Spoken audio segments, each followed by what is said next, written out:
checklist for King LTs. Pretty sure it's checklist 57. So if you find it on your phone, for those that aren't busy, or those that are watching the recording, then you can go through the checklist and see what I'm missing. Because there's going to be something I'm not going to talk about, for sure. The first thing I want to talk about is the indication of why we use King LT. And it's for a patient that we can't ventilate properly, or we can't oxygenate, can't ventilate. So we can't get air in and out of our patient through conventional means. Maybe we have actually ventilated our patient appropriately with the BVM, maybe with the consideration of a long transport time or difficulty with ventilation, we opt for King LT, which is a little more definitive. The most definitive airway device is an endotracheal tube, which you guys aren't allowed to do, NCPs do. Essentially, that protects the airway the best. Stops things like stomach contents or vomitus from going into the lungs. Because the most minute amount of vomitus or secretions that come from the oral airway or from the stomach cause a pneumonia, which is called aspiration pneumonia, which will most likely kill the majority of people, especially immunocompromised or elderly or very young patients.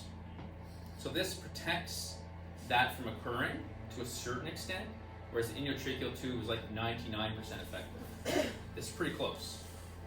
The advantage of this device is it's so easy to use as compared to ET tube. It requires so much less skill and it saves a tremendous amount of time. So I endorse this myself over endotracheal tube for those reasons, is that in a lot of the situations we are in, we don't have the convenience of time for a patient, and time costs them their lives. So if we can do this quickly and protect that airway, we should do so. So indications: can't ventilate, can't oxygenate our patient, so we're up to a King LT.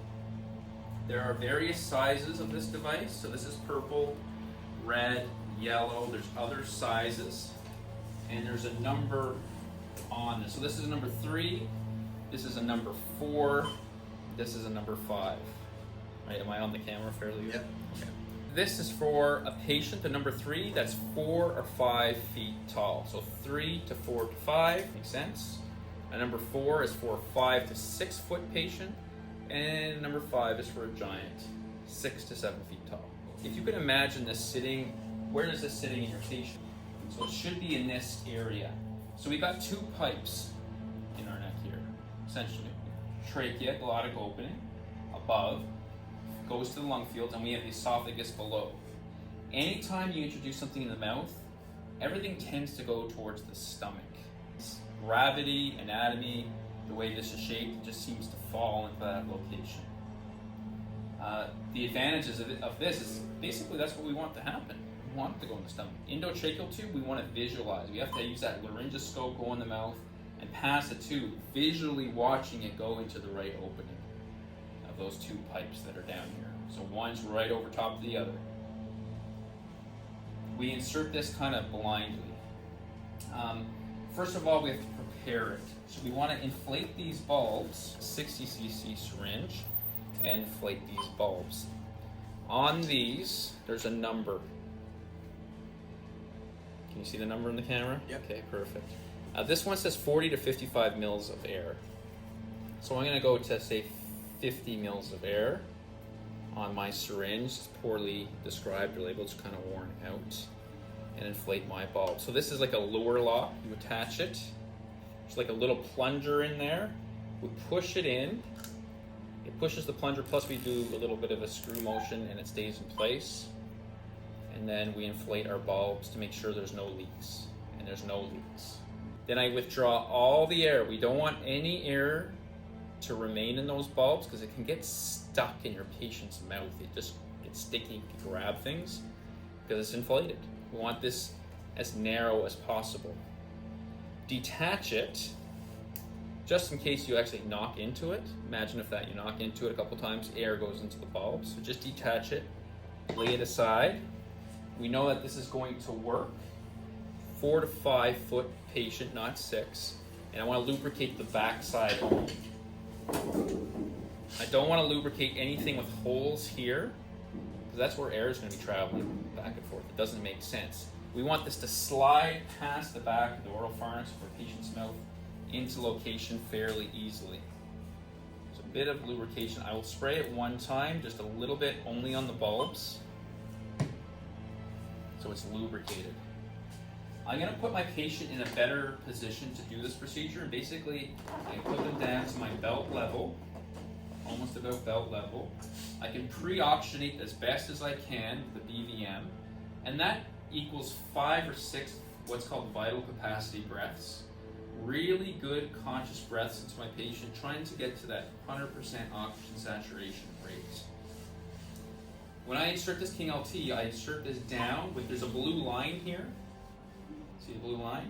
And I don't want it pointing at the patient's feet initially. I want it pointed directly away, so 90 degrees away, so to the corner of that wall. And then I want to take a gloved hand. Some people will say not to do this, but if I've ensured my patient's unconscious, unresponsive, I can fairly confidently grab that tongue and chin and do a chin lift if they're not C-spine compromised. I insert this down with that line pointing that direction until it passes towards the bottom of the tongue, the base of the tongue, and then I rotate it. I rotate that blue line towards the feet, and I insert this down all the way until it stops.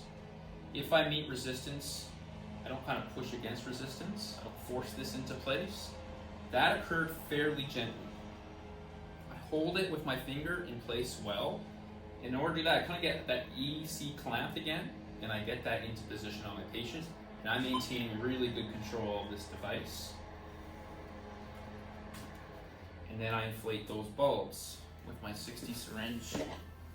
Typically, partner, you're standing, come across please. Inflate those bulbs.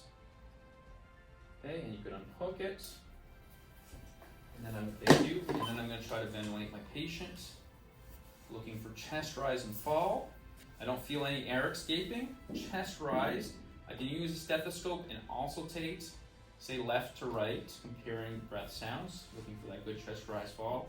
Plus, I'm using an end tidal color metric, which is that little device that went on top of here and either turned purple or yellow.